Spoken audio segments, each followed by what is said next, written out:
বুধবার দুপুরে প্রধান উপদেষ্টার বাসভবনে ডক্টর মোহাম্মদ ইউনূসের কাছে প্রতিবেদন জমা দেন বিচার বিভাগ ও জনপ্রশাসন সংস্কার কমিশনের প্রধানরা। এ সময় উপদেষ্টা পরিষদের অনেকেই উপস্থিত ছিলেন।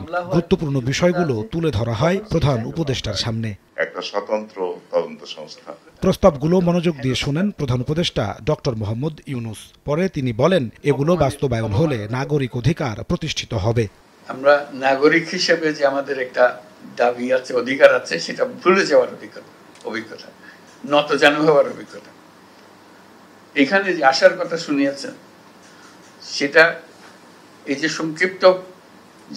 সংক্ষিপ্তসার যেটা আমাদেরকে দিলেন, সেটাতেই এত আশা জায়গায় যে হয়তো আমরা এটার থেকে মুক্ত হব।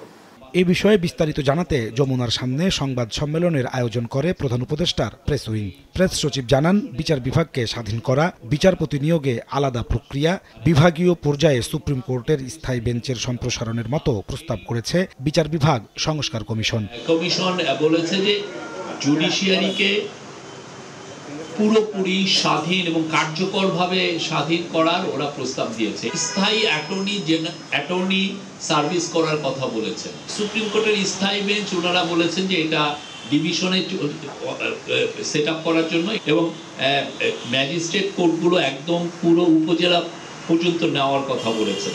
আর জনপ্রশাসন সংস্কার কমিশনের পক্ষ থেকে দেশকে 4টি প্রদেশে বিভক্ত কুমিল্লা ও ফরিদপুরকে আলাদা বিভাগ ঘোষণা, ঢাকা ও নারায়ণগঞ্জকে নিয়ে ক্যাপিটাল সিটি সরকার গঠন সহ ন্যায়পাল নিয়োগের সুপারিশ করা হয়েছে বলে জানান ডেপুটি প্রেস সেক্রেটারি। দেশটাকে 4টা প্রদেশে ভাগ করার সুপারিশ করা হয়েছে। কুমিল্লা এবং ফরিদপুরকে ওনারা বিভাগ করার কথা বলেছেন।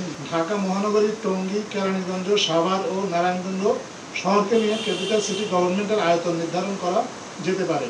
তবে ঢাকা জেলা, নারায়ণগঞ্জ জেলা, অন্যান্য উপজেলা নিয়ে বহাল থাকবে।